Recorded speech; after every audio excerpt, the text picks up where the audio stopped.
Hey guys, so today I want to do an overview of all my gaming handhelds again. So I have 10 different gaming handhelds here.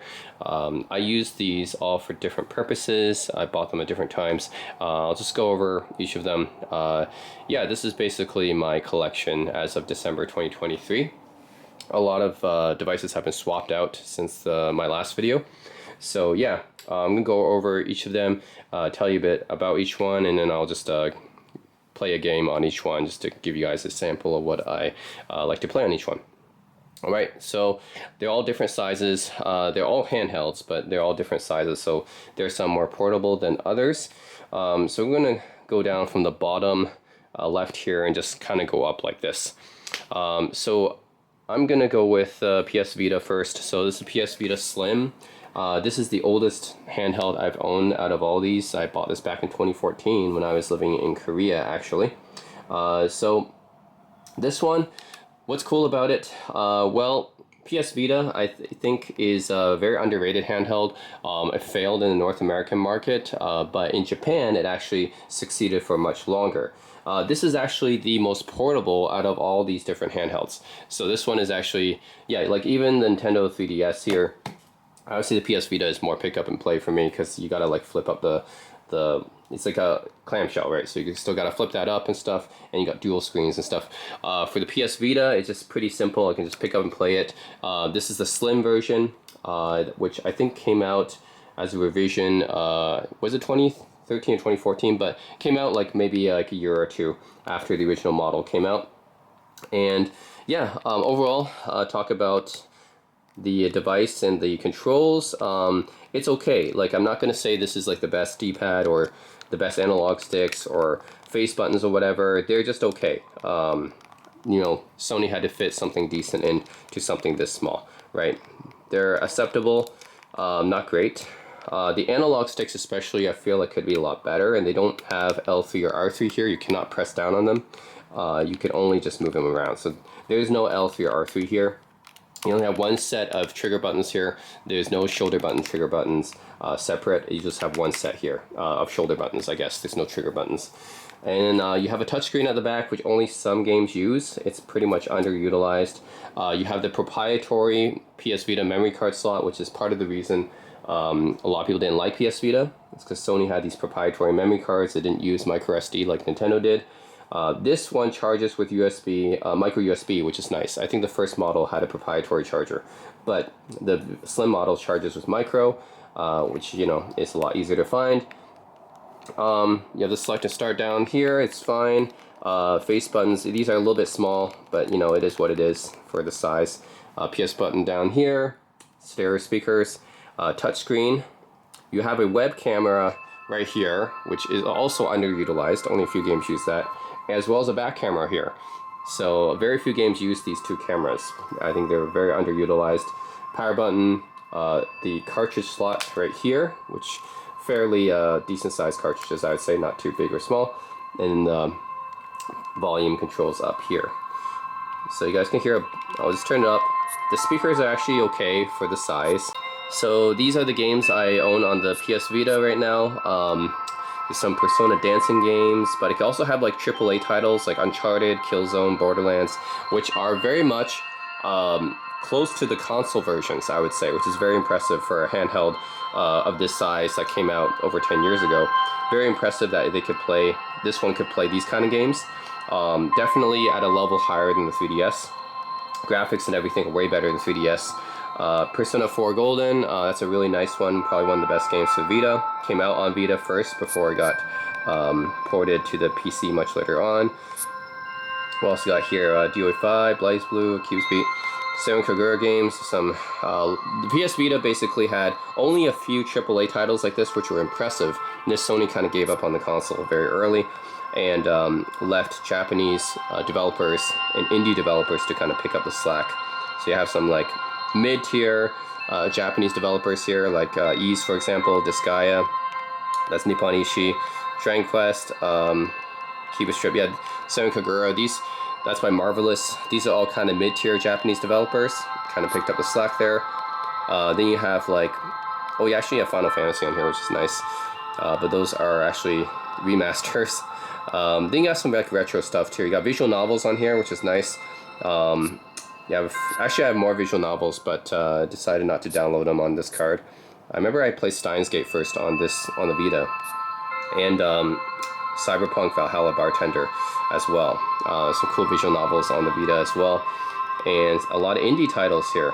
Right, you have like Undertale, for example. Stardew Valley's on here.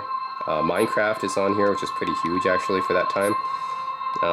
Yeah, Another World, Saturday Morning Adventures Among Curse of the Moon. Yeah, so just like basically a lot of indie titles appear on the Vita, and B-tier Japanese developers basically is what you got.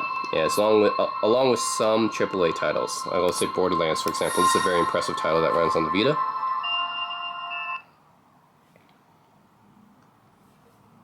I was surprised this title came out on the Vita, because this is way far beyond what the Nintendo 3DS or other gaming handhelds could do at the time.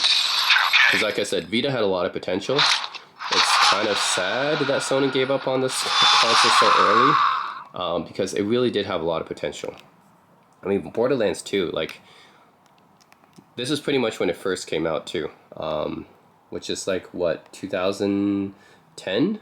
Something like that. This is like what came out 2012 for the Vita. So yeah, like very impressive that the Vita is able to run a game like this.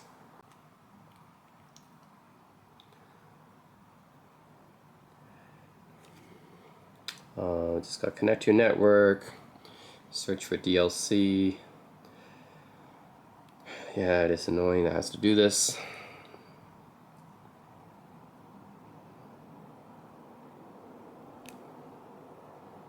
Okay. Okay, here we go. Borderlands 2 on the Vita.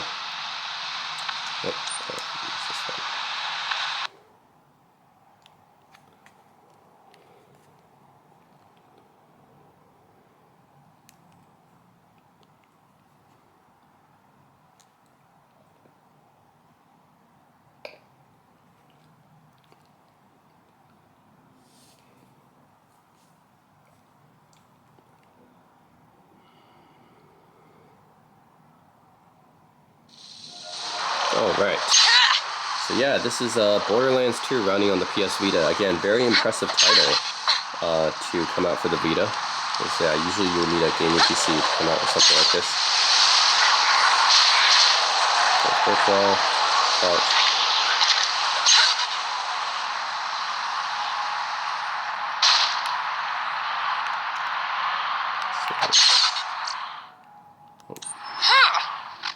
Well, here's my menu here.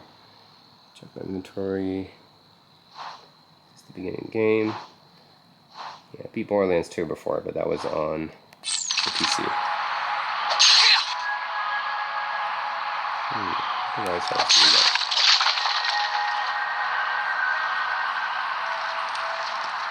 Oh, okay, is this because of the touchscreen? Okay, I see.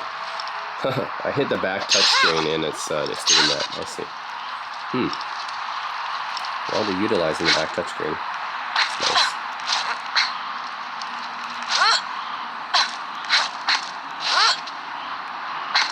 There's some enemies. Am I allowed to go over here?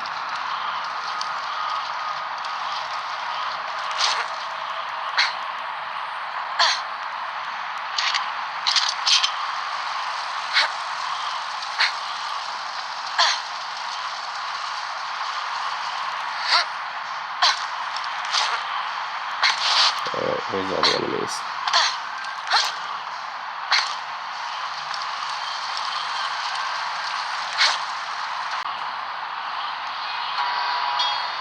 Go here.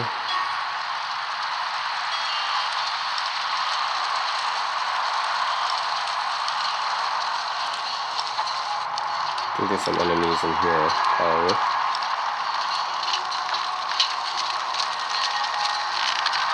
Oh.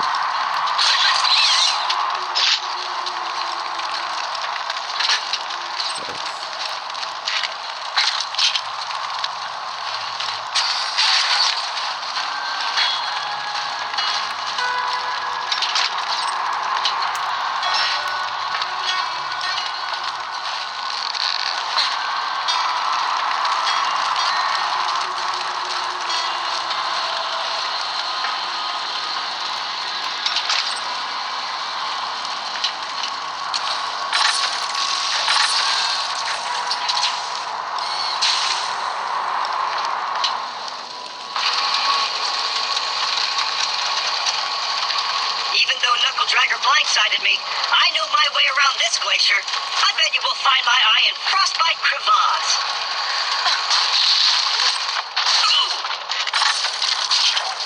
Where is the enemy here? Stick close to the robot. He will help you get off this glacier and into the city of Sanctuary. That is the only place you will be safe. Okay, yeah, that's the reason why it's called Sanctuary, I guess.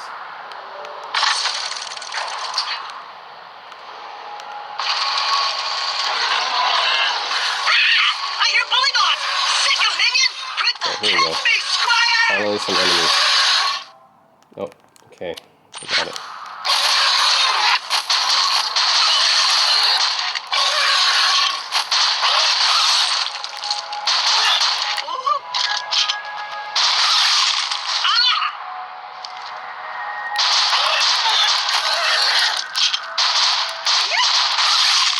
Nice. Let's go! If we don't get my eye back, we'll never get to Sanctuary! Anyways, this is just a little bit of gameplay from Borderlands 2, running on the PS Vita. Runs really nice. Yeah, it's a nice port, especially for gaming handheld back in 2012. It's pretty nice. Jack's tearing Pandora apart! They say Jack's drilling operations are causing those earthquakes. Anyways, I just found this title one of the more impressive titles on the PS Vita. So that's it. I just want to show a little bit of the PS Vita, running a game like that. So that's the PS Vita, guys. Obviously, I've used this to play PS Vita games, which are basically some JRPGs, a few AAA titles, and like indie games and stuff like that. Next up is the second oldest console I have here, which is the new Nintendo 3DS, I should say. This is a revision that came out in 2015, and I got this in 2015. So yeah, I got this only a few months after the Vita, and this one obviously played Nintendo 3DS games on it, which there are more Nintendo 3DS games than PS Vita games, of course, and you have some Nintendo specific titles on here. So let's see which one to check out here. It's cool about Nintendo 3DS, obviously dual screens, only the bottom one is a touchscreen. It's not the same kind of touchscreen that the Vita is. This one is a resistive touchscreen, so you got to use a stylus or just got to press really hard with your finger.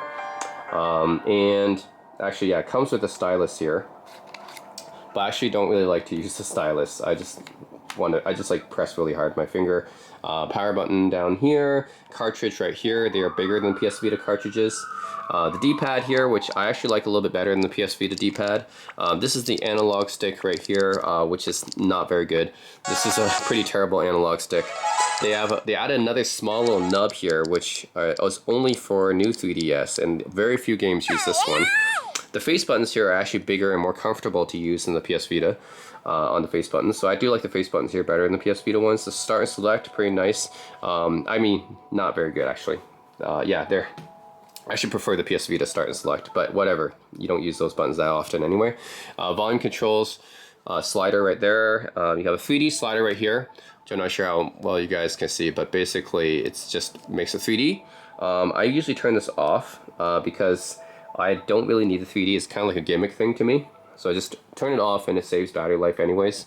And 3DS also gets better battery life than the PS Vita to begin with, but when you turn off the 3D, it gets even better battery life. There's a home button down here that always takes you home. There's a camera up here, which I guess more games use this camera than the PS Vita camera, but still not a whole bunch. Speakers are again okay. I don't think it's any better or worse than the PS Vita speakers. But at the back you do have two sets of trigger buttons, which is more than the Vita. So you do have like L1 and I guess ZL. So you do have like a trigger button and shoulder button here. So you have one more set of buttons compared to the PS Vita. So that's nice. This takes an SD card slot for storing digital games, which is better than the proprietary PS Vita memory card. Unfortunately, you actually have to use a screwdriver to take off this lid in order to access that. So it's not quite as simple as the Nintendo Switch, where you just kind of flip open the kickstand. Here you actually have to unscrew this, so it's a little bit of a hassle, but still it's nice as micro SD, not proprietary like the Vita is. Proprietary charger, that's annoying. So this is just like the PS Vita first generation, but unfortunately, unlike the PS Vita, Nintendo never switched to a non-proprietary adapter with the 3DS, so you always got to use their charger, which is very annoying. So yeah, there's some pros and cons of that. Headphone jack is in an interesting location, right in the middle of the bottom, right there. Whereas yeah, on the Vita, it's down here, yeah, right beside the micro USB charger.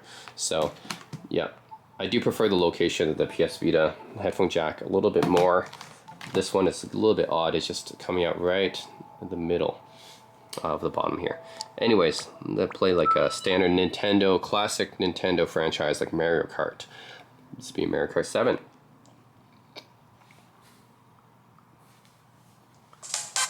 Okay, well, obviously graphics take a downgrade from the Vita. I always think of the Vita as more like the Game Gear of this generation, and the 3DS is basically the Game Boy of this generation. The Vita definitely, well, the 3DS basically won on sales. The Vita is the more powerful handheld, but gets worse battery life. So it's actually kind of similar to Game Gear versus Game Boy. Game Gear lost that one because Game Gear was basically more powerful, but that ate up so many batteries. In this case, the Vita used proprietary memory cards. That's, I think, one of the main issues, and also Sony kind of gave up support for it. So I think that's the main reasons why the Vita has failed. But 3DS being more like basically the Game Boy of this generation. Although in this generation, I wouldn't say that the 3DS beat Vita by, like, not by a huge amount. It's because the 3DS wasn't like as successful as the DS or the Game Boy was. But obviously still beat the Vita, right? Graphics are not as good as the Vita. But it does have these Nintendo games, which everyone loves. So I'm gonna choose, I usually am Koopa Troopa, because he doesn't get much love. I'll use the Volt Buddy with Monster. Okay, with that, it's fine. Just play like one race or whatever.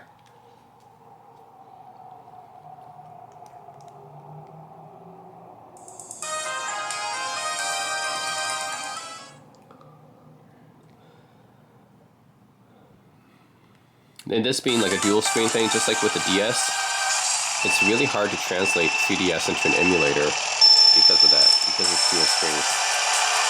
So it really depends. Like a lot of games, they only use the bottom screen for like minor stuff, and it's mostly the top screen that's used. So, some jump. Use that.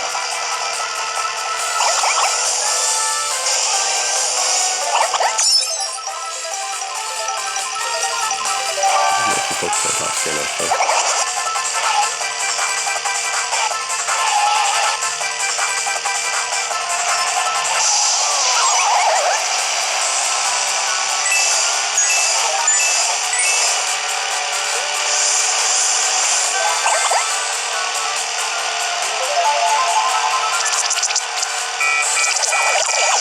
Oh my god, I picked that.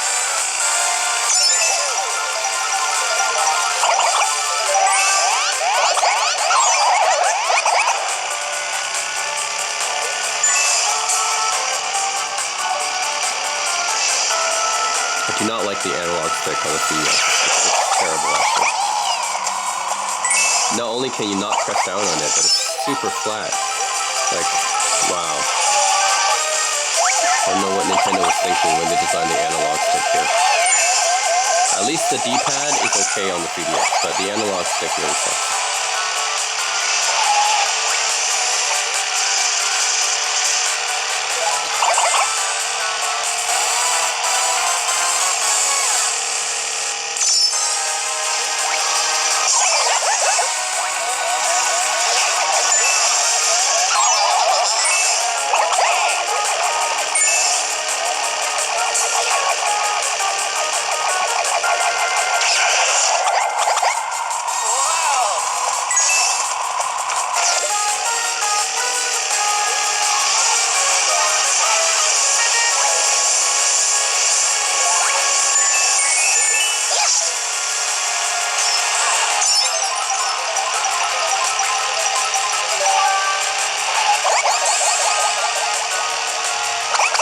Oh man, here we finished. Okay.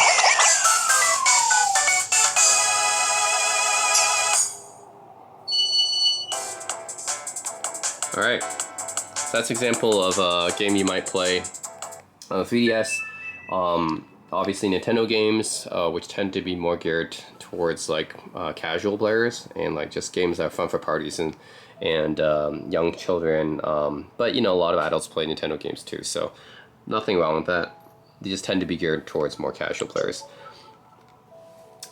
So yeah, obviously you can tell very big difference in the type of games. Actually, the Vita has more like visual novels, JRPGs, stuff like Borderlands 2, and Nintendo has like Nintendo stuff, obviously Nintendo games. Yeah, Pokemon, Fire Emblem. What else I got on here? Yeah, Pokemon. I have, let's see, Metroid, another Xenoblade Chronicles. These are all Nintendo franchises. Pikmin, Yokai Watch. Yeah, more Fire Emblem, Luigi's Mansion, Story of Seasons. Animal Crossing. These are more like laid-back games to play. Detective Pikachu, Mega Man. Let's see, Shin Megami Tensei's on here. So there's some JRPGs on here. There goes Kirby, Tomodachi Life. Yep, and the Mario stuff. Monster Hunter's on here. Zelda, of course. Super Smash Brothers on here, of course. Monster Hunter Stories. Mario Luigi again, Zelda. So yeah. Mostly Nintendo stuff on here, which tends to be more laid back, I would say, compared to like the games on other handhelds and consoles. So anyways, that's what I use 3DS for. Obviously Nintendo games that you can't really find anywhere else. Like a lot of these games are 3DS exclusive even. So yeah, I just don't really like, I mean, it's a portable form factor. I prefer to have the Vita form factor, just pick up and play. I'm not a huge fan of the dual screen stuff. It's cool, and the 3D is cool, but I don't really like to have the dual screen or the 3D. I just find like they're gimmicky. It's cool that Nintendo is trying different things from everyone else, but rather just play like a straight up handheld. I think they realized that with the Switch. That's why with the Switch they went back to a more traditional handheld without the dual screen and 3D stuff. Next up, I have probably the most recent gaming handheld out of all these. So this is the GPD Win Mini. So I didn't mention the prices, by the way. I forgot about that. Sorry. The PS Vita, I got about $200, I think. I first paid back then. And then the 3DS, I think was also... I think I paid a little bit of a premium for this one, because this is the Monster Hunter edition, which came with Monster Hunter 4 Ultimate. So I think I paid about $300 for this one, or $400 even. I think there was a little bit of a markup on this one. GPD Win Mini. So this one was it 700, I think, because I backed it on Indiegogo. I think it actually retails for more than that. But basically, this is the replacement for the GPD Win 2. I don't have the GPD Win 2 anymore, but this is essentially the replacement for that. Because, as you can see, when we open it up, it has a very similar form factor to the GPD Win 2. It's just an expanded, better version. So the keyboard layout has been maximized a little bit over the Win 2. The layout is pretty similar though. They moved the select menu and L4 buttons, R4 buttons, and start up here. It used to be on the keyboard. Better analog sticks, and they have L3 and R3 on this one, whereas on the Win 2 they didn't have that at all. D-pad, they took the D-pad from the GPD Win 3 and 4, which is a better D-pad than the one on the Win 2. They gave a touchpad, which actually came from the GPD Win Max, which is nice, because the Win 2 didn't even have one. Face buttons are alright. These are essentially the same face buttons that was on the Win 3 and 4. And then you have trigger buttons here, so you got the shoulder buttons on 1L2, which are pretty good. These actually feel like much better. It is missing one set of buttons here, but actually it's okay because that you have L3 and R3 on the analog sticks instead. So you're missing the USB-A port from the GPD Win 2. Instead, you have two USB-C, and one of them is actually USB 4. So just keep in mind, there's no USB-A on here anymore. It's all USB-C now. But yeah, trigger buttons are nicer than the ones on the Win 2. The controller switch is back here instead of on the front, like on the Win 2. Headphone jack is actually back here. Micro SD, and you have a special docking port, which I think is for a graphics expansion. So all pretty cool stuff, and it's a touchscreen, of course. So yeah, the kind of games I have on the Win Mini, these are games actually. The Win Mini is like not as powerful as the Win 4 actually. This one actually I have, maybe it could be, but the model I got is not quite as powerful as my Win 4, but it's a little bit more powerful than the Win 3. So it's kind of in between the Win 3 and Win 4 in terms of power. Obviously more powerful than the Win 2. And yeah, I just put like some JRPGs on here. You can see the type of games I have on here, like older games. The reason I have some older games on here is because this has a controller mode and a mouse and keyboard mode, which is unique to GPD actually. All the other gaming handhelds, like whether it be the Asus ROG Ally, let's get this in focus. Okay, see this? So this is something that's very unique to GPD. The Asus ROG Ally or the Lenovo Legion or the Steam Deck, none of them have actually this controller mode, mouse and keyboard mode switch. And that's useful for playing older games. You see, for older games, a lot of them don't support the controller. So if I wanted to play, like, for example, Unreal Tournament 1, something like that, I don't think it will support controller out of the box. That's where having the mouse and keyboard mode is very convenient for running those kind of games, right? Or these older Tomb Raider games like Tomb Raider 2, that's not going to support controller here, right? And it does have the X input or D input support. Yeah, a lot of these older games, I don't think, like Quake 3 Arena, I'm not sure if that supports it or not. That's why I have a lot of older games on here, because this one actually has a pretty nice controller. In terms of being able to control it with a controller, I can go back to the controller, like keyboard plus mouse mode, and then I can just use this keyboard to control a lot of these games because they don't support controllers. So it's nice to be able to put some older games on here. So that's why I have a lot of older games on here. But I also have some newer games, and they're mostly limited to stuff that's not too graphically demanding. So I have, yeah, some JRPGs and stuff like that here. So yeah, I got like Dead Rising, Devil May Cry 4, Driver. Yeah, these are like Fallout New Vegas. These are like fairly old games. A little bit more. It's more demanding than the older games, of course, but it's old, but not like too old or anything like that. But there are some newer games, but they're like JRPGs, like Neptunia Sisters versus Sisters, for example, or Hi-Fi Rush. That's a new game that just came out this year. Not too graphically demanding. So I can play those types of games. Anno Mutation Nim, that's a nice indie title that came out last year. Not too graphically demanding, but demanding enough that I can actually run it on here and not on a netbook or something like that. So yeah, let's check out, I have Mado Anomalies is a good example. This is a game that came out this year, and it's pretty much in line with a lot of the JRPGs that came out this year. So it's not too graphically demanding, but more graphically demanding than, than like what you could play on the netbook or something like that. So yeah, anyways, I would say this is like not the most graphically demanding game, but it's graphically demanding enough. It's like kind of in between. That's where I usually use the Win Mini for, because the Win Mini is not as powerful as my Win 4. I use the Win 4 for more of my demanding games. But yeah, still takes up a decent amount of space. I think this game took up like 20 gigs or something like that. Yeah, any game with this anime style graphics and stuff like that, modern games with anime graphics, I'll generally put on the Win Mini. So yeah, as you guys can see, it runs fine with the Win Mini. And this type of game that's, like I said, is not too graphically demanding, but it's graphically demanding enough, right? It's not like you can't just run this on any netbook, but at the same time, I reserve my Steam Deck and my Lenovo Legion and my GPD Win 4 for more graphically demanding games than this one. Yeah, this one, it's like, take the escalator here. Yeah, this is I don't think this is actually by a Japanese developer, but definitely is in the style of like a JRPG, for sure. This is actually in a cyberpunk version of Shanghai, which is cool. Just walk around, talk to people.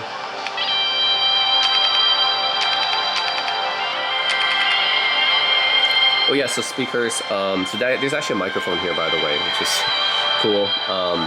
No webcam though. Speakers wise, PS Vita 3DS roughly about the same in terms of speaker quality. The Win Mini actually has a better speaker than the Vita or the 3DS, so it's not. The speakers are actually pretty good for something of this size. I think these speakers are actually as good as the Win 4 speakers, which are actually pretty good too. Yeah, I mean, not the best sounding speakers out of all my handhelds, but definitely impressive for the size, I would say. I think this is on full volume here. Yep, it is. Okay. Yeah, not too bad actually. Pretty solid. Definitely superior to the 3DS and Vita speakers. 来杯什么？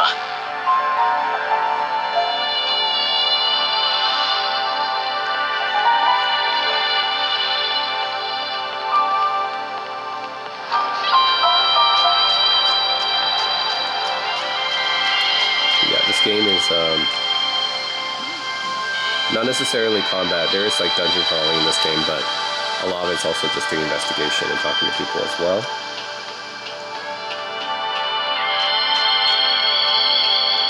Here.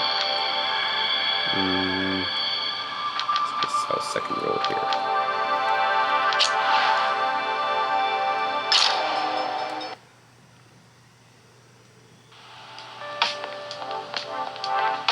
Yeah, very cyberpunk.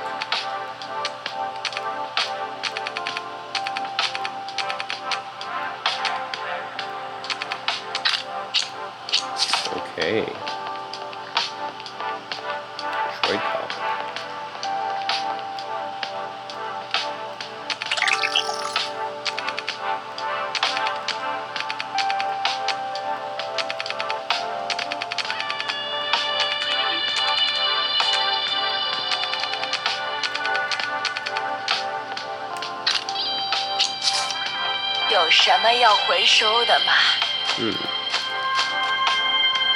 Oh, okay, it's not. You don't buy anything. This woman only sells. She doesn't buy anything. I mean, I can't buy anything from her. She only sells. Okay, interesting. Gotta pet the doggy. Any game that you can pet a dog gets automatically gets a higher score from me.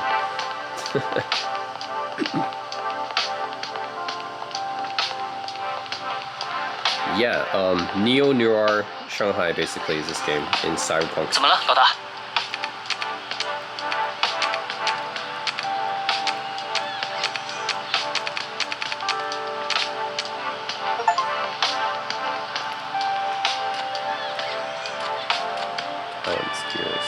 It's me and Butterfly is her name right 有 now. 话直说。别磨蹭。 Yeah.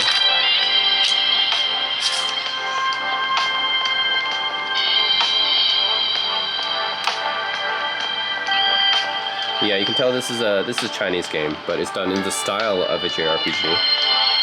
But it's done in a cyberpunk version of Shanghai, which is really cool. But yeah, this is the type of game I run on the GPD Web Mini. It's not that graphically demanding, but it's demanding enough. Like not just any netbook can run it. So yeah, that's it. And full controller support, which is nice. Ooh, I got decks here. So you got like some card gameplay with cards in here and stuff. That's cool.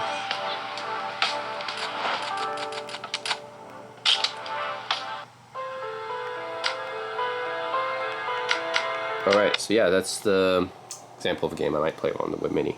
So just graphically, not too graphically demanding titles, but you know, stuff like that. Modern games with an anime style graphics, or older games that require that don't work with controllers, I'll usually play on the Web Mini, because this one actually has a pretty nice keyboard, so I can like easily use the keyboard at the same time I view the screen. It's fairly comfortable, especially with these grips. So that's the GPD Web Mini. Okay, up next is the Ayaneo Air Pro. This is a handheld I got, I believe back in 2021, and it's not the most powerful handheld. It's actually one of the weakest handhelds out of these. But I mostly use this for indie games and stuff like that. I have a lot of indie games on my Steam account, so it makes sense for me just to have a handheld for that. Doesn't need to be too powerful. What I like about it is the D-pad is actually pretty solid. It's a solid D-pad. Very useful for indie games, of course, a lot of which are retro and need a D-pad. Analog sticks are okay too. Very clicky, very tactile feeling. Face buttons are okay. They could be bigger, but yeah, it's okay. And then you have like, yeah, the start button and select buttons here, which are like not very good, but you don't need to use them that much. This is kind of the Ayaneo special button, bring up the launcher. Trigger buttons, again, it's just okay, not quite as good as the one on the Win Mini, but it's all right. I like the fact that you get USB-C ports on the bottom and the top so that you can kind of charge them either way. It's nice, so it's not all on the same side. Volume button, this is a power button, which is also fingerprint sensor. That's something the Win Mini actually doesn't have. So it'd be nice to have this fingerprint sensor on the Win Mini. Biometric. And then you can bring up some shortcuts here. These are actually buttons. You can bring up shortcuts there. Micro SD slot there, and headphone jack here. Forgot to mention this, but the Win Mini is actually a 7-inch display, so it's a pretty decent size. Whereas the Ayaneo Air Pro is a 5.5-inch display, but it's an OLED display, which is nice because it's actually 3 handhelds here have OLED displays. But yeah, it's one of only 3 handhelds here. The rest all have IPS. Well, Nintendo 3DS doesn't have IPS even, but the rest of them mostly normal LCD or IPS displays. But the Ayaneo is one of the 3 here that has an OLED display, which is pretty nice. So yeah, nice biometric login here.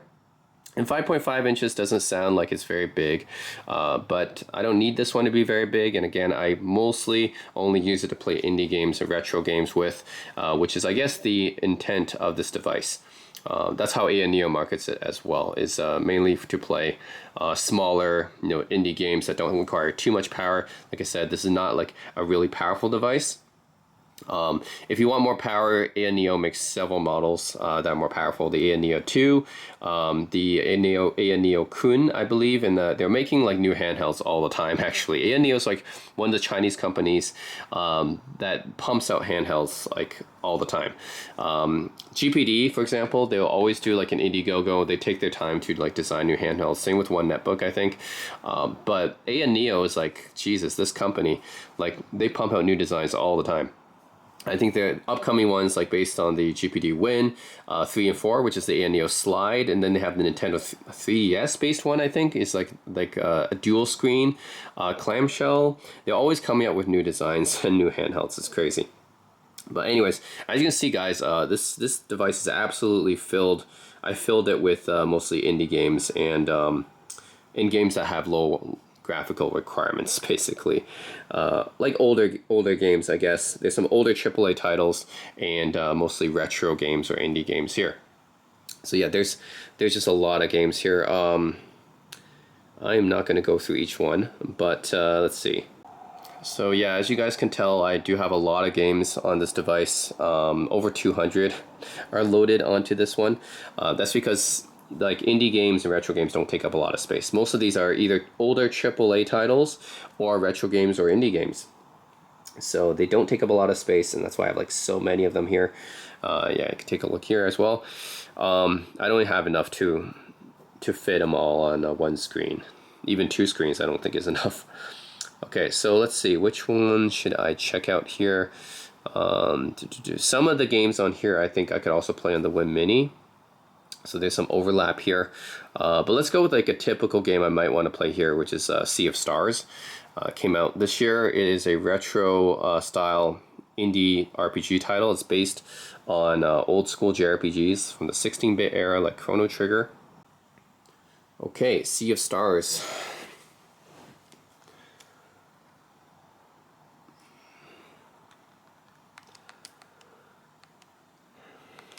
And all the indie games here look really beautiful because of the OLED display. It's nice having like a small OLED display, actually. I don't think these games like don't need to benefit from a bigger screen because they're like these retro style indie titles, right? So a small screen is fine. Okay, so it's full volume right now. You guys can hear the speakers. It's actually like these speakers are better than the Vita and 3DS. Probably the Win Mini, it's close with the Win Mini. I think the Win Mini speakers might still be better. These ones sound like a little bit too much high end on these. It sounds a little bit harsh. But the speakers are not bad on this device at all. And especially, again, given the size. It's definitely one of the smaller devices in this collection. Let's see, did I not have a... Oh, okay, I guess I don't have any continues here. Oh, it's probably because I've played the demo before. Okay, I see. Sure, I'm going to play Valerie here.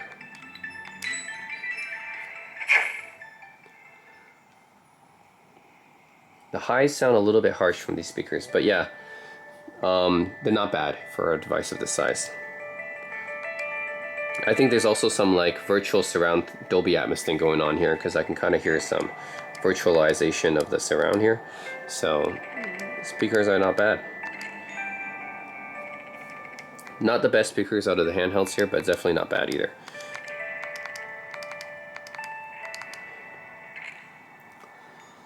And again, yeah, this looks really nice on this OLED display. Like these retro style graphics look really nice here.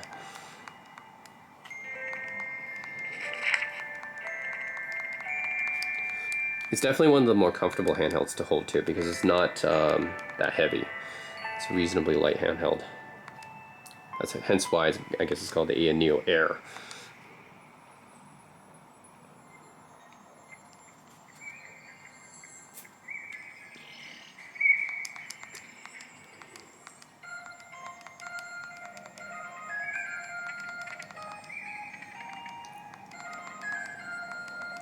Okay, let's go.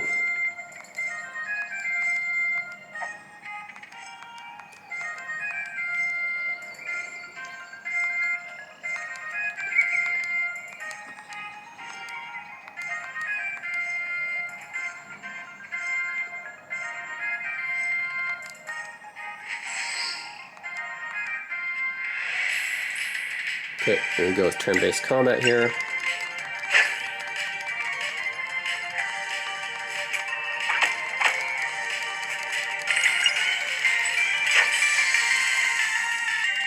Nice.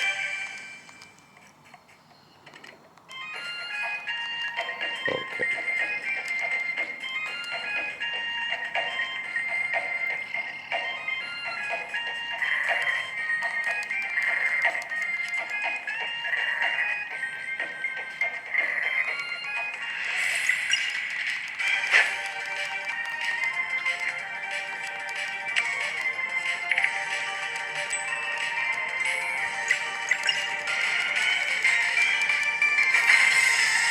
Nice.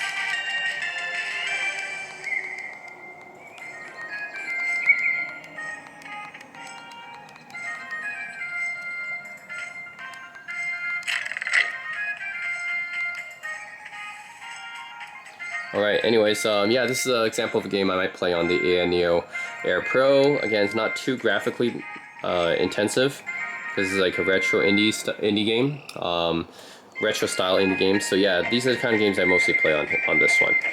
I just have a lot of these types of games on Steam, and they're perfect for this device because it doesn't have too much power, but enough power to run these, obviously. And it looks really nice on this gorgeous small OLED display. So, yep, I can bring up this is the Ayaneo menu I can use to adjust the power requirements and stuff like that. So yeah, that's pretty much it. That is the Ayaneo Air Pro. So the Ayaneo Air Pro is definitely not cheap. I think I paid around $800 US for this. So definitely, it's despite the fact that it's not like that high power, it actually wasn't very cheap at all. So yeah, I would say this is like a little bit overpriced compared to what you actually get. So yeah, you don't get a lot of power. I do like the OLED screen, and the controls are pretty decent. But yeah, just a little bit overpriced. Next up is the GPD Win 4. This is a really cool handheld. It's building off of the GPD Win 3, which is basically the first handheld in a long time to have a slide-up keyboard. GPD Win 4 improves on the Win 3 because the Win 3 originally had this touch keyboard, which wasn't very good. Win 4 basically rectifies that by making this all tactile keys. Basically fixed everything I didn't like about the Win 3. Win 4 is a really nice handheld. It might be actually my favorite handheld out of this entire collection. Reason is because it's actually quite powerful. In terms of the performance, I think it can run any game as well as the Steam Deck or better. It can run games as well as the Asus ROG Ally even, or the Legion Go. It's actually really powerful, and the controls are all really nice. Like the D-pad, yeah, it's pretty decent. Again, not like the best D-pad, but it's definitely among the better D-pads compared to the rest of the handhelds here. Analog sticks are really nice, easy to use. You got L3 and R3, of course. Face buttons could be a little bit bigger, but we are talking about a smaller handheld here. I think this is a 6-inch display. And then you got a fingerprint sensor here, which is nice. You got an alternative kind of trackpad right here. Not exactly trackpad, but it's an optical track point, so you can move the mouse around, navigate using that. Start and select, pretty small buttons, but that's usually how it is for those buttons. You get an extra menu button too. Trigger buttons, shoulder buttons all right. They're pretty clicky and tactile, and the trigger back buttons are okay as well. I think the Win Minis might actually be better, but these are okay. Definitely an improvement on the previous GPD Win devices. Also like how this one has a USB-C port on top and on the bottom, just like with the Ayaneo Air Pro. So you can charge them either way. You have the volume buttons right here, on button right here, headphone jack right here. And interestingly, this is the only handheld, I believe, out of this, actually no, except for the Pocket 3, this is the only dedicated gaming handheld, I should say, with a USB-A port out of all these. So that's really cool. That means you can actually plug in legacy devices without using an adapter. And yeah, that's pretty much, it's just really nice to hold and everything. Even has like a, it has like a lanyard basically. Hole right here, micro SD is right here. You can switch between mouse and keyboard and game controller mode, which is something, like I said, is unique to GPD devices. So yeah, let's log in there, and basically what I use this device for is a whole bunch of different kinds of games here. So this one can run better, like, well, more demanding titles than the Ayaneo Air. Also, it's a little bit more powerful than the Win Mini as well. So I basically have a lot of modern games on here. So let's look at this right here. Yeah, so like, not like exactly games that came out just recently, but more demanding games than on the Win Mini and on the Ayaneo Air. So let's see here. From here, let's see, we can run a pretty good looking game here, Project Cars 3. Let's check this one out.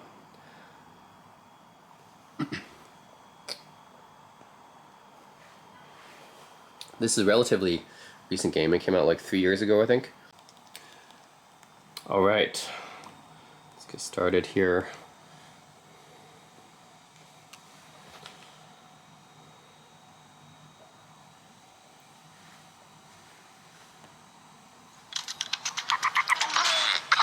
Is that full volume here? Yeah, the speakers are actually pretty decent on the Win 4.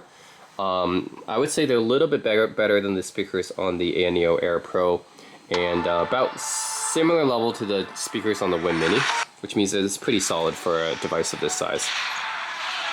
Alright, so let's just do one here. I'm in controller mode, right? Okay.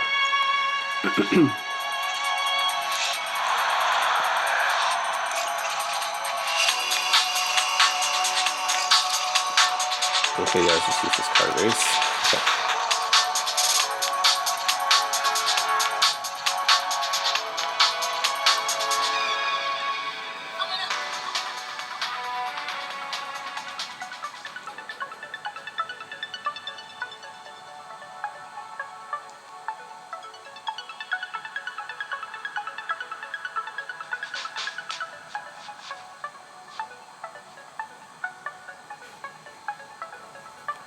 Takes a while to load.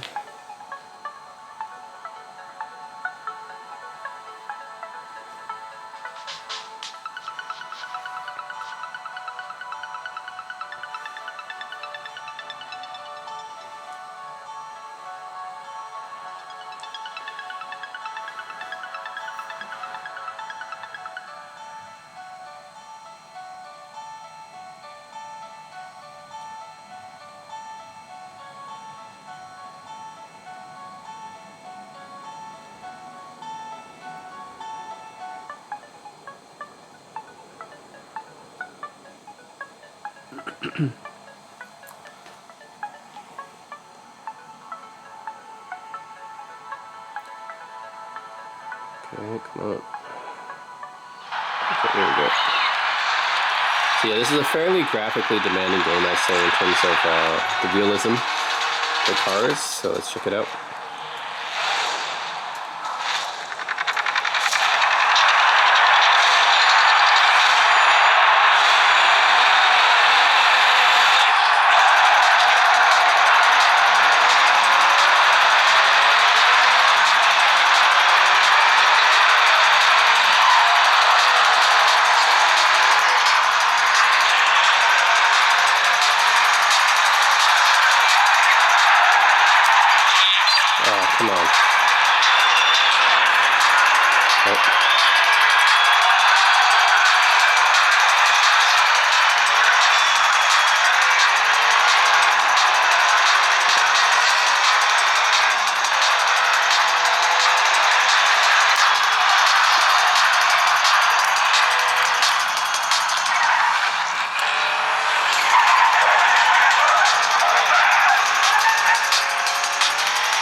very good at this game, but anyways, at least the graphics are pretty nice. It runs well on the Win 4.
Alright, anyways, you guys get the point. Not very good at this game. It's a touchscreen, by the way, too. So I'm not very good at this game, but you guys can see that the GPD Win 4 can run some more recent games for sure with no issues. It is a fairly powerful handheld here. So I think the GPD Win 4 can keep pace with any other handheld in this collection. Keep pace with Steam Deck or the Legion Go or the Asus ROG Ally. No problem.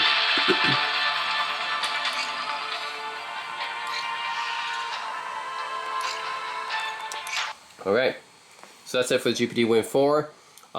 This is probably my favorite handheld out of my collection in terms of playing PC games. The reason is because it's very compact, it's very small, it's very solid performance, a lot of connections including a USB-A port, biometric sensor, has a built-in keyboard. In fact, this is the only one that's a dedicated handheld out of all these that has a built-in keyboard.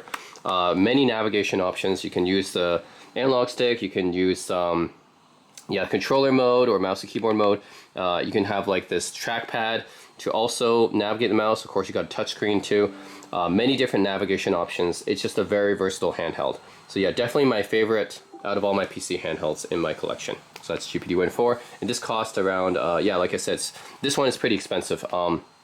Compared to the Ayaneo, this cost about $1,000 actually.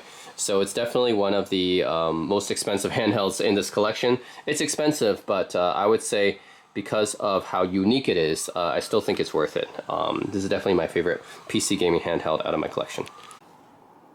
Alright, so up next is the GPD Pocket 3. Now technically this one is a netbook.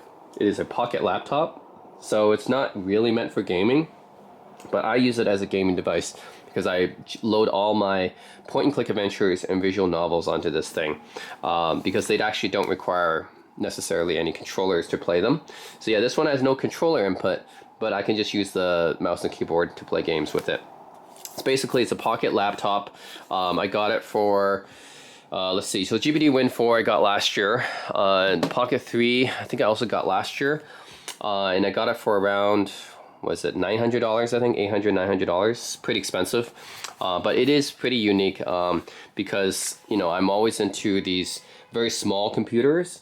And in terms of being a pocket laptop right now, I think the One Mix 4 and the GPD Pocket 3, that's my choices right now for just pocket laptop that's pretty reasonably powerful. So yeah, this one has a HDMI port right here. What's really cool about this one is, well, it's got USB-C charging here, USB-C charging, full-size HDMI, two full-size USB-A headphone jack, Ethernet port on the back. What's really cool though is that you can actually interchange this module right here. So this is an interchangeable module.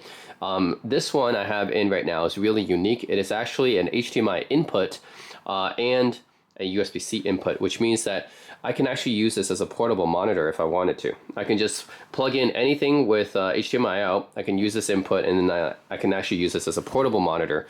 This is the only laptop I have that has both HDMI out right here, which is normal, but then you have HDMI in as well, so you can use this as a portable monitor. That's really cool. So yeah, looks like this. Fairly light and portable. Trackpad right here, and you can use left and right click. It's basically meant for you to use as this, like this, using your thumbs to type.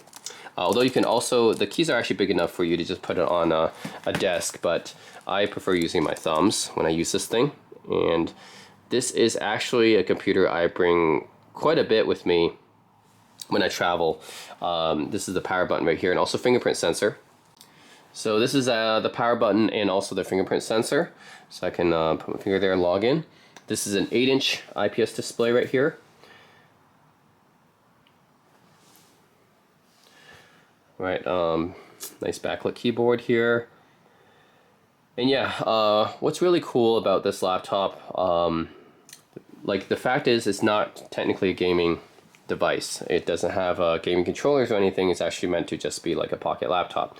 But because it has a nice touch display right here, and the fact that it's actually convertible, so I can actually flip this over like this, and I can set it down like this, means I can use it as a tablet. This is something that the One Mix Yoga has done for a long time, but this has been a swivel display instead of a full display. It's not no 180-degree hinge, but I think it's a nice design too. It's a very throwback design, back when convertibles all used swivel displays. And I use this to play a lot of visual novels. So as you guys can see, I've loaded a lot of visual novels on here. Yeah, this is basically all visual novels here. And let's see, we shall play a lot of different choices here, but I'm going to play Alcana 2 Extra here. Yep, so this being like a pocket laptop basically, or a sub notebook, they didn't really put an intense GPU inside of here, so it can't really play like a lot of demanding games. It's about as powerful as my GPD. Actually, this is about as powerful as the GPD Win 2, which is to say it can definitely play games, but just it's not meant to.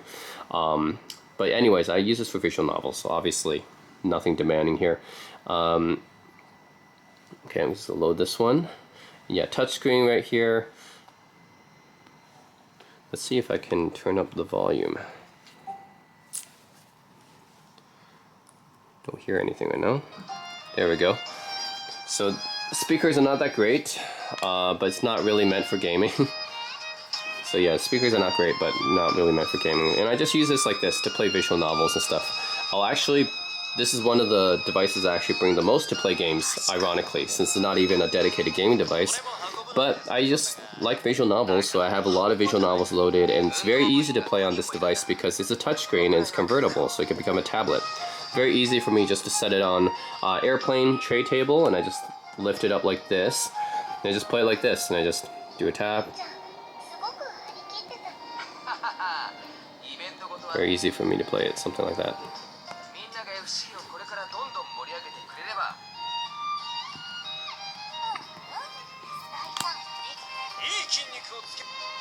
Yeah, most visual novels, they require no controller input. All you need to do is just touch the display, so perfect for this kind of device.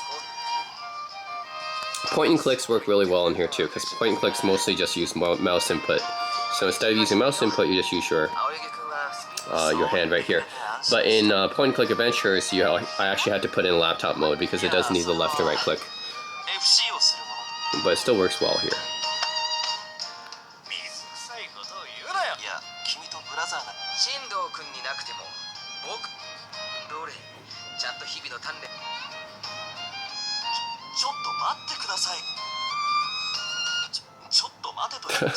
Oh man, don't be so rough.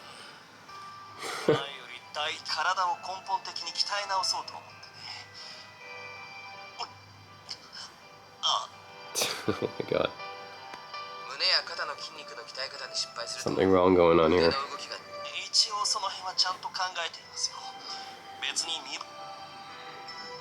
Oh.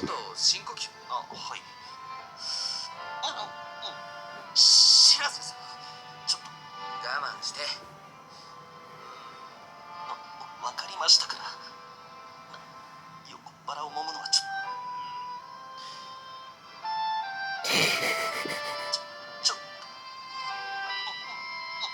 腹斜筋を鍛えすぎると足が上がりづらい。 Oh my god. だから Oh my god. 青柳さんに揉まれて。待ってくれ。嬉しそうな声は出し。いいよ、しんど。いいぞ。 Oh man, I love visual novels. Anyways, yep. So that's a bit of gameplay from Alcana Extra 2. おいおい、 Oh my god. 全員 So funny. 途中から目的が変わる。そうだったかな。でもどうしてこの時期にまだ鍛えてるのかな。そういう青柳。やっぱりね。胸の。いえ、そういうわけじゃ。そうそう。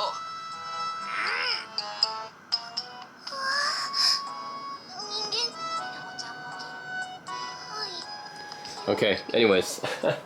Yep. It's just an example of a type of visual novels I would play on this.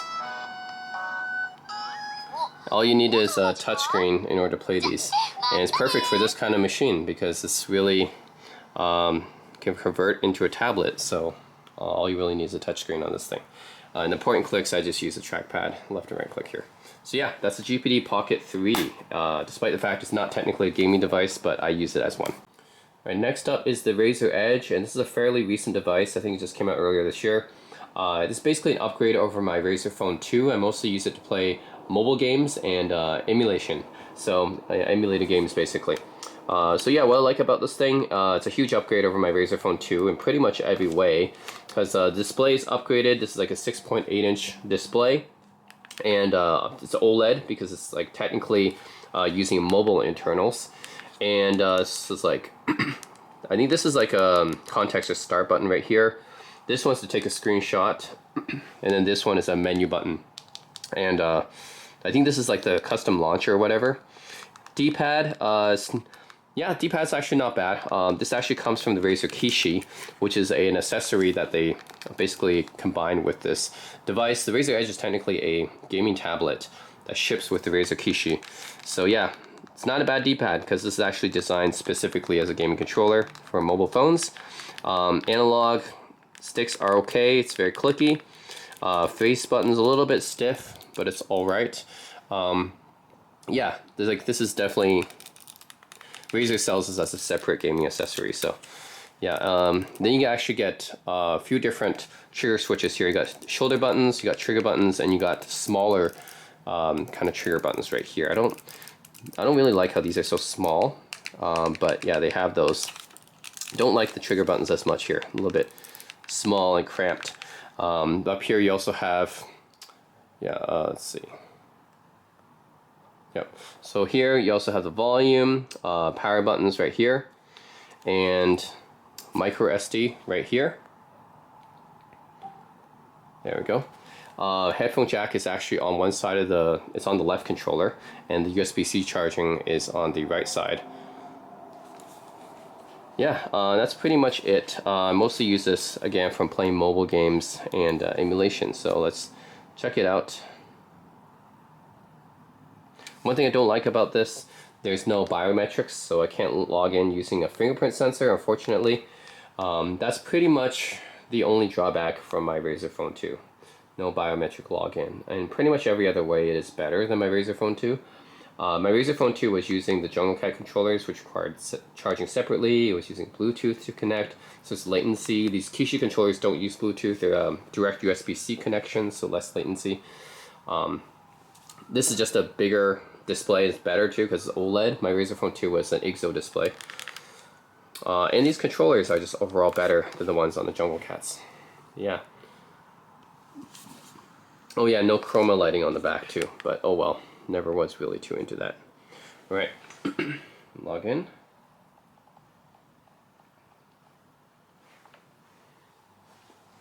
All right, so yeah, this is basically just an Android tablet, but it's very geared towards gaming.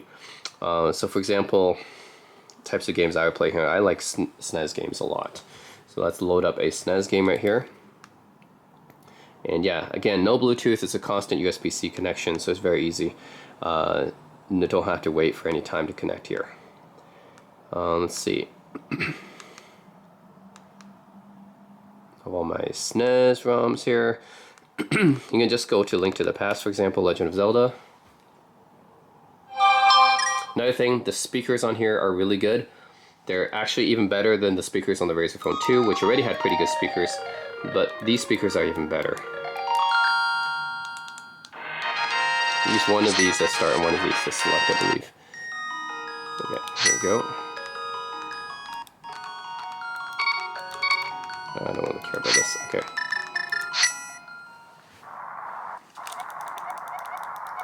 So yeah, I basically use this for playing mobile games and emulation. It's really good for that.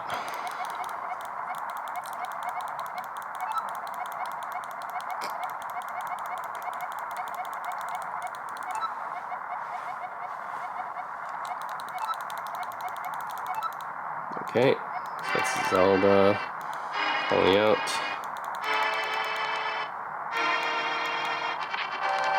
Link, this is a very classic SNES game.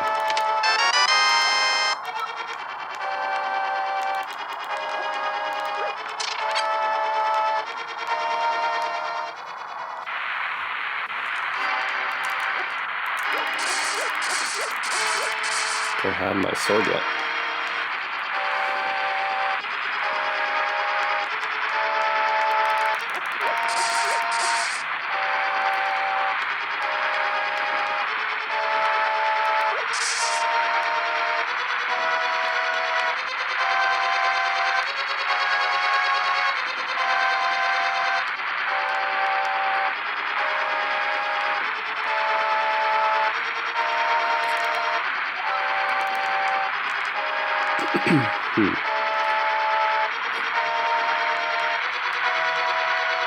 There's a way down here.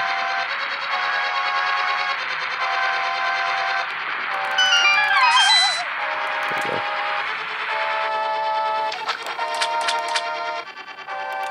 Take sword.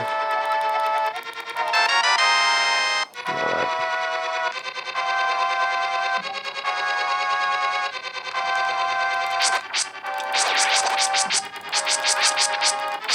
And this is a 240 hertz display, I believe. It's a very high refresh rate display here.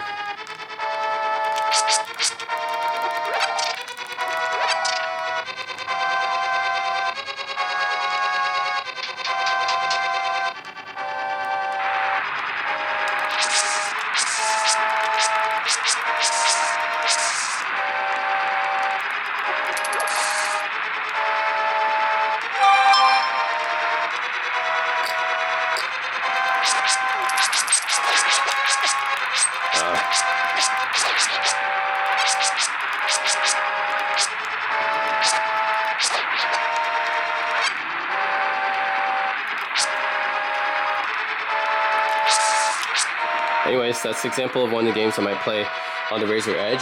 Basically a lot of emulator games here. I have everything up to GameCube. Although this is powerful enough to run pretty much any emulator. Like the Razer Edge is just one of the most powerful Android devices out there, so it'll pretty much run any emulator. I'm obviously not very stressing it out enough by playing a SNES game, but everything works. Yeah, so that's pretty much it to Razer Edge. Just mostly have emulators here. I have a more thorough, in-depth review of all the different emulators on my Razer Edge video. So yeah, and this thing costs what, 300 bucks, I guess, in total. It's, yeah, 300 bucks I think I pay for this. Not too expensive for something so powerful. It's because it's mobile, but still, it's a really good device for playing emulator games. Right, next device is the Nintendo Switch OLED. This is the second revision of the Nintendo Switch. Main upgrade being, of course, the 7-inch OLED display here. So yeah, this device I just use for Nintendo Switch games, which basically is a lot of different games. Like, I'll go over the games I have here, but it is a lot. You can see how many Nintendo Switch games I have. Basically everything, platformers, JRPGs, Nintendo specific franchises like Pokemon and Mario, of course. Zelda. Yeah, basically Nintendo properties and JRPGs. Some retro indie games are here as well. Nintendo Switch has like such a huge library. It's crazy. And I'm using the Hori Split Pad Compact with this. It's an upgrade over the Joy-Cons. What I really like about these controllers, they're probably the best controllers out of all the different devices here. Technically, you know, it's not part of the Nintendo Switch. It's like a standalone third-party controller, but I really do like this controller the best out of all these. It's got really big face buttons, really easy to press. Start and select buttons, I guess. Equivalent screenshot button, assign and turbo. You got on each side. Home button right here. The D-pad is probably the best D-pad out of all the controllers here. Analog sticks are really like responsive and big, easy to hit. Triggers are really nice too, easy to hit. So yeah, all in all, just to attach onto the Switch. Now it's not wireless. You can't control it wirelessly, and you can't turn it into the 2-player mode. It doesn't have motion controls either, like the Joy-Cons. But it is a really good controller just for playing on the go, right? Attached to the Switch. So yeah, do I have here that I can show? So, all right, these are all. Oh, these are all games I have on carts. Okay. Let's see. Let's play a game like, so Nintendo Switch, of course, is not the most powerful handheld. It's only 720p. It doesn't have as much power as a Steam Deck or as a Legion or ROG Ally, but it doesn't really need to, because, you know, games are designed specifically for it. And you have so many different games here. Actually not really sure. Let's see.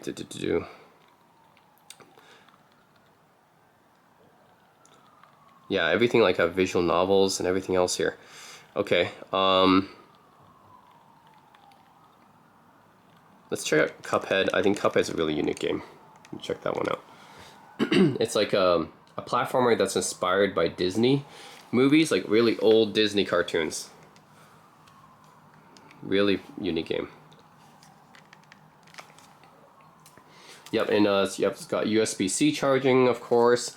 Volume buttons up here, power button right here, cartridge slot right here, pretty tiny.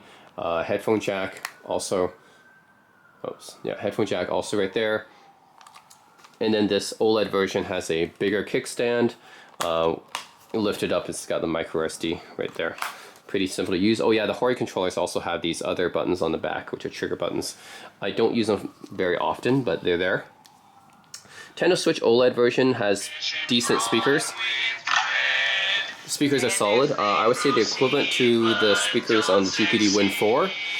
So it's pretty decent speakers. Not the best out of this group, but definitely not the worst either. This is a hard game. I'm going to be dying often, but just to show you guys the type of games I have on here. There's indie titles like this one.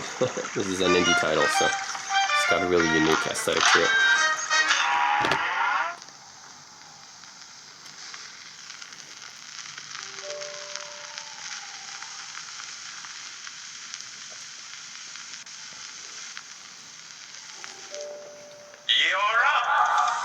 Okay, I'll be using D-pad for this one. This is like a retro-ish platformer. And of course, what makes the Nintendo Switch unique is actually you can dock it and connect it to your TV, which means this also functions as a home console, not just a portable handheld. But you know what? If you were to ask me which handheld to bring, just on a trip or something like that, if any handheld to bring on a desert island, given that I have all the games for it that I bought, probably Nintendo Switch. And you guys might be surprised, right? I have a lot more Steam games and stuff like that. The Switch is just so easy to pick up and play. That's what I really like about it. It's very easy to pick up and play, and I don't have to deal with any launchers, I don't have to deal with any drivers and stuff like that. With those PC gaming handhelds, I have to deal with, you know, all that stuff, right? Different launchers, different drivers, different updates and stuff like that. But the Switch, it just works. It just, you have a Switch game, you put it in, and it works because it's a console, right? It's not like, and that's kind of the pros and cons of PC gaming handhelds. It's nice to be able to have access to Steam, your Steam library and Epic Game Launcher, or GOG or Origin or Battle.net, whatever you're using. But at the same time, there's just so much hassle to get things working, right? But with the Switch, you just put a game in and it works. Or it's made specifically for the Switch, so it works.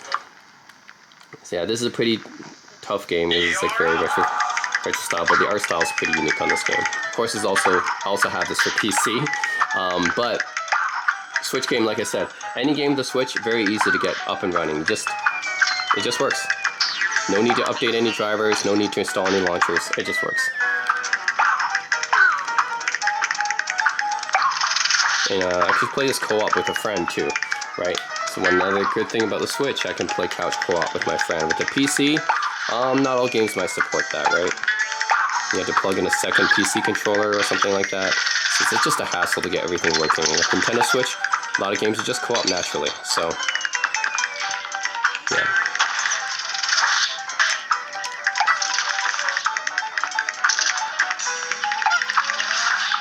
Okay, so anyways, you guys get the idea. Nintendo Switch OLED. The handheld, if I were to choose just to bring one handheld to a desert island, it'd probably be this one. It's so simple to pick up and play, and don't need to install any like custom drivers or launchers like I had to do with those PC handhelds, right? And this costs like $300 US. It's also not expensive either. All these other ones are really expensive. So yeah, a lot of advantages actually of the Nintendo Switch. So that's the Nintendo Switch OLED. All right, next up is the Steam Deck OLED, the newest revision of the Steam Deck. Costs about $600 US, and this is the 1 terabyte model, which is their highest end model. This is probably the most powerful, I mean not most powerful, most popular PC gaming handheld out there, because Valve is such a big company, right? And when Steam Deck came out, it really kind of popularized PC gaming handhelds. And sure, GPD came out first with the Win and everything, but it really was Valve with the Steam Deck that kind of really pushed this category forward. Now everyone's making gaming handhelds, right? Asus ROG Ally came out, Lenovo Legion Go. Everyone's making gaming handhelds now. Really just because Valve pushed the Steam Deck out, and this thing sold like hotcakes, right? It was viewed as the main competitor to Nintendo Switch. And I can see why. I mean, it's overall, it's a nice handheld. It's definitely on the bigger, bulkier side, for sure. But the price and the performance is really good. The price-performance ratio. I mean, for $600, you basically have a mini gaming computer in your hand. This doesn't have like the power of like, you know, a dedicated gaming laptop or anything, but it comes close enough to a lot of people. And this display, yeah, this one is actually a bigger display. It's a 7.4-inch OLED display. The original, I think, it only has 7 inches. Still only 800p. It's not as high resolution, but it still looks really good. A lot of games still look really good on this. You don't need to have like a large display with a high resolution to look good. Controls are pretty good. Generally, you have like pretty nice analog sticks. D-pad is okay. This is kind of like the menu, start, select, or something in most games. L3, R3. Face buttons are actually pretty nice as well. It's definitely one of the nicest face buttons out of all the handhelds here. Very unique thing here to have these trackpads that kind of double as the mouse controllers. That's pretty unique to the Steam Deck. The Steam button right here, which brings up the menu, and another context menu button here. Up here you have the volume buttons, headphone jack, power button, USB-C charging, and down here is only the micro SD card. I would have preferred to have another USB-C slot on here, only one. So definitely not as much as some of the other devices here, only one USB-C. And then back you have a lot of buttons actually. You have the shoulder buttons, L1, R1, and L2, R2, which are pretty good as well. They're pretty nice and responsive. Then they also have 2 sets of paddle buttons here, which is very cool as well. I don't really need to use that many controllers, but it's nice to be able to have extra controls on the back. And they're kind of inobtrusive, right? The thing I didn't like about the ROG Ally is that it was like right here on the back, and you're constantly touching those buttons, which I really didn't like. With the Steam Deck, they designed it to be a little bit out of the way, so that's good, and more like nicer to grip. So that's one thing I like about the Steam Deck more than the ROG Ally. So yeah, let's take a look. We just turn on, and Steam Deck runs Steam OS. So this is its own operating system, which is based off of Linux. A little bit different than the other PC gaming handhelds, which all run Windows. And I think Valve did this because they want to ease people in to playing PC games on this thing. It's really easy to play PC games on here. It's kind of almost like the Nintendo Switch in that sense. It's just, hey, you want a game? Just download it from your Steam library and you can play it. No like going to a different launcher, installing drivers or anything like that. Whereas with the other ones, you got to like install launchers and stuff, go through all the Windows stuff. And this one's easy, right? Just install it into the Steam library. Downside being that you're kind of limited to Steam games unless you kind of like hack it to run off other launchers. But it's okay. I already have I have over 1,000 Steam games. Obviously, I'm not hurting for Steam games here. So yeah, this is all the games I have on here. I generally have newer games on here because this is a fairly powerful device. It's not the most powerful in this collection, but it's probably second most powerful, I would say, after the Legion Go. Probably my second most powerful device. I think about the GPD Win 4 is also pretty powerful too, so it's probably on par with that. Just show off something really demanding. Let's try Horizon Zero Dawn. Alright, Horizon Zero Dawn. Let's go. This is a fairly good looking game, so check it out. Yeah, this used to be a PlayStation exclusive for a long time, but now a lot of PlayStation games are coming to PC, which is cool. So Horizon Zero Dawn being one of them. You guys also saw Spider-Man on there. Spider-Man was also a PlayStation exclusive for a while. God of War is another one. They're all coming to PC. I think Last of Us might be as well. I'm not sure.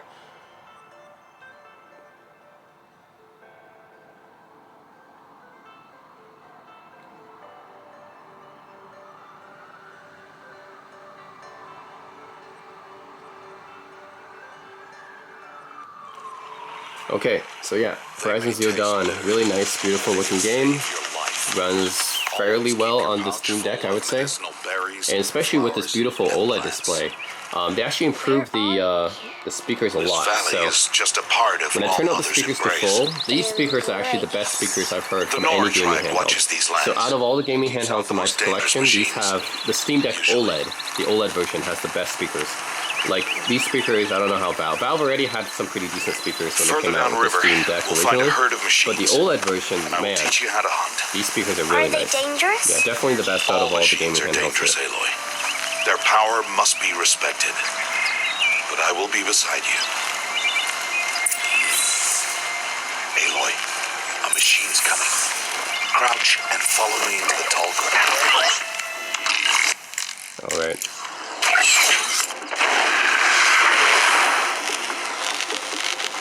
Watcher saw you, Aloy. You'll have to try again. Fine. Aloy, a machine's coming.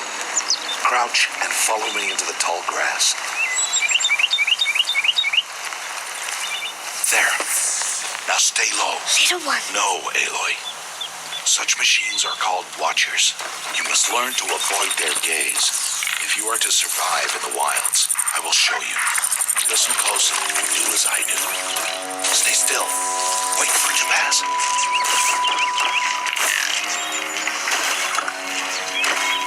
Now keep low and follow me across the trail to that tall grass.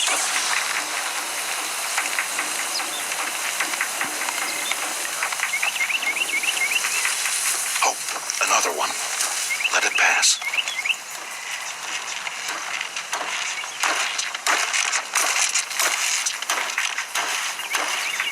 Come, back this way. The slower you move, the quieter you'll be. And crouched walking is quieter than upright. You learned that from many games. Yep. Always crouch if you want stealth. Wait for it.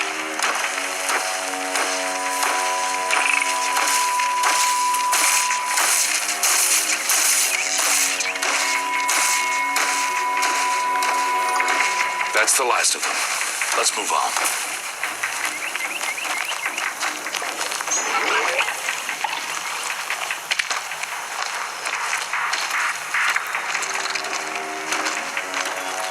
You did well. They didn't see or hear you. Now stay close. That herd should be just ahead. Yeah, really nice looking game as well on the Steam Deck.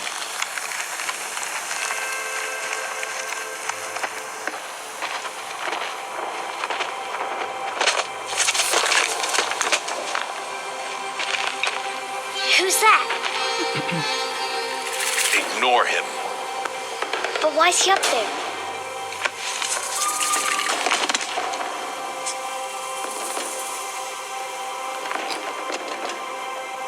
He's smiling at us.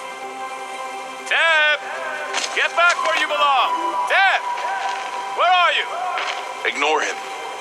We are outcasts, and he is of the tribe. Maybe he doesn't like the tribe. And he is a fool.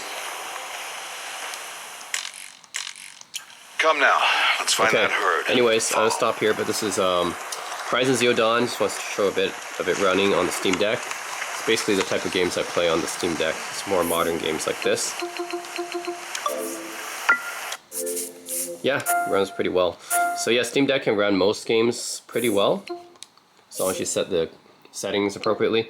Yeah, if I were to have one complaint about it, it would just be that I wish there was more USB-C ports. I wish it wasn't quite as bulky as it is, and yeah, I kind of wish it was higher resolution, but that's really about it. It's a really nice device. So yeah, that's the Steam Deck OLED. Overall, nice handheld for most people to pick up since it's pretty easy to get into. Don't need the Windows launchers or setting things up or downloading drivers or anything like that. So that's it. All right, last but not least is the Lenovo Legion Go. This is the biggest handheld out of my collection. And yeah, it's also one of the newest too. Came out just a few months ago. I actually had the Asus ROG Ally, but I was deciding between the Legion Go and the Asus ROG Ally. I decided the Legion Go was more interesting to me and kept this one. So yeah, this is a pretty cool handheld in many ways. So yeah, it's got a bigger display. It's got an 8.4 inch display. As you can see, it's pretty large. 2560 by 1440 resolution. It's pretty high resolution. It's also the most powerful out of all the gaming handhelds here. Runs the AMD Z1 Extreme processor. Same as the Asus ROG Ally, but it's more powerful than the Steam Deck and the GPD Win 4. As for the controls, yeah, I mean, it's got this little like menu option buttons here on both sides, which are okay, I guess. And then start, I guess this is more context menus down here. D-pad, which is, yeah, about, I think it, like the Steam Deck one is a little bit better because it had like more of the concave shape, but it's all right. So the D-pad's all right. Analog sticks are nice, about the same as the Steam Deck there. L3, R3 there. Face buttons are nice and big, easy to hit, just like the Steam Deck. It's got a little trackpad thing here, just like the Steam Deck as well, except this one only has one, Steam Deck has two. But it's cool to be able to have it. The Asus ROG Ally doesn't have something like this. It's got a USB-C port down here, and it's got another USB-C up there, which is nice, because Steam Deck only has one USB-C, Lenovo Legion has two, which is nice. And then it's got a micro SD card slot up here, volume buttons right here, and headphone jack, power button, and trigger buttons right here. This trigger button is actually quite big, so it's quite easy to hit these trigger buttons. This one actually doubles as the trigger button for the FPS mode, which is cool. It's got really big, actually the shoulder buttons I should say. Yeah, shoulder buttons are quite big, easy to hit, but so are the trigger buttons. The trigger buttons are also really, really big. So you won't be able to miss these. These are pretty nice, easy to hit trigger buttons. And down here for these controllers, there's on the right controller there's a mode to switch it to the FPS mode, which is really cool. I'll show you guys that in a sec. And back there is a kickstand, much like the Nintendo Switch OLED. And there's two more buttons on both of these, which is, yeah, just extra buttons, but they're actually laid out a little bit differently. This one also has a wheel on it as well. It's because this one is actually used for the FPS mode, and that's why you actually see another button here. So this is used for the FPS mode. Which is one of the really cool things about Legion Go, is it has that unique FPS mode.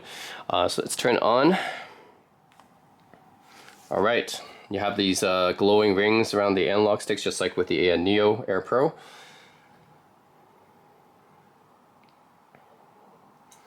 All right, no biometrics for this one, unfortunately.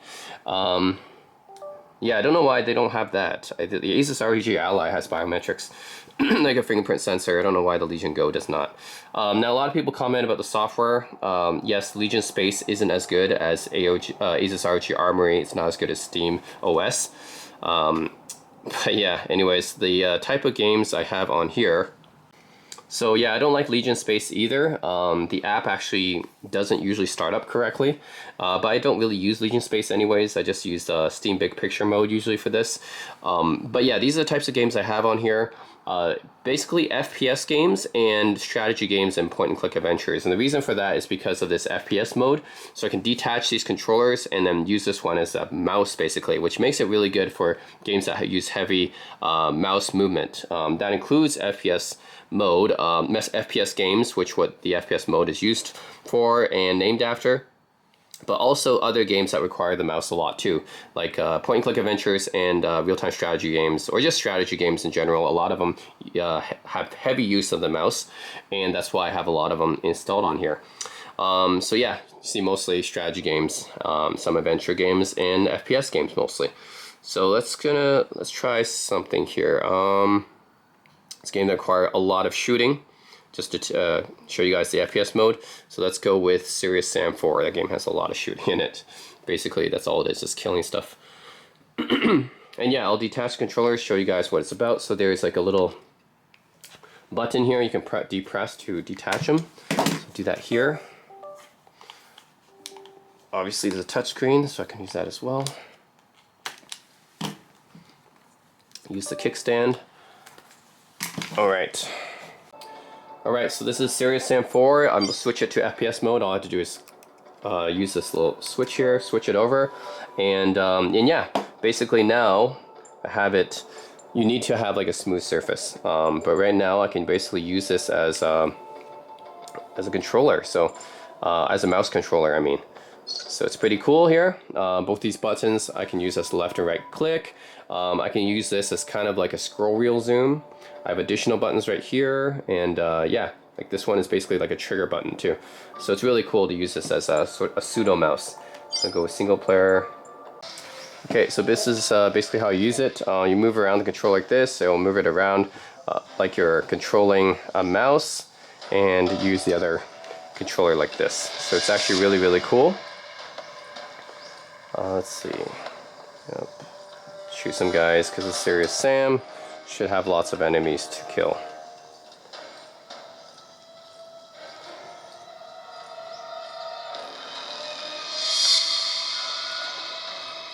Hey, Hellfire.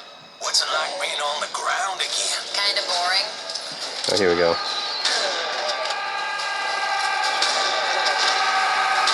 Guys. Oh. Oh.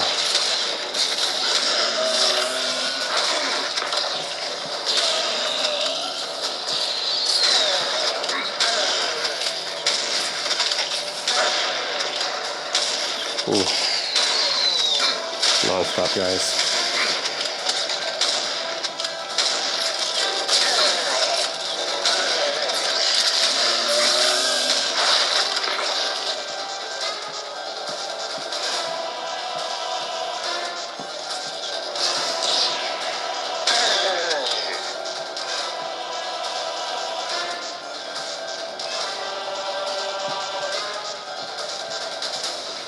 Alright, so yeah, that's basically how the FPS mode works. It's kind of like this.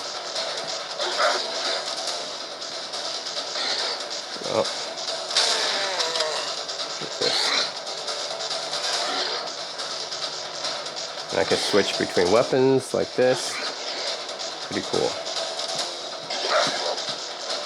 Ooh.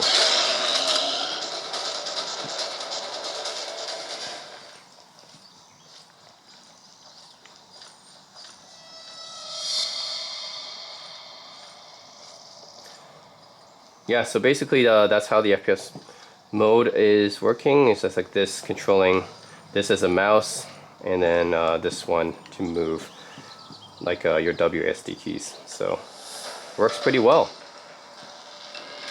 And yeah, this works for strategy games pretty well, and adventure games pretty well too. So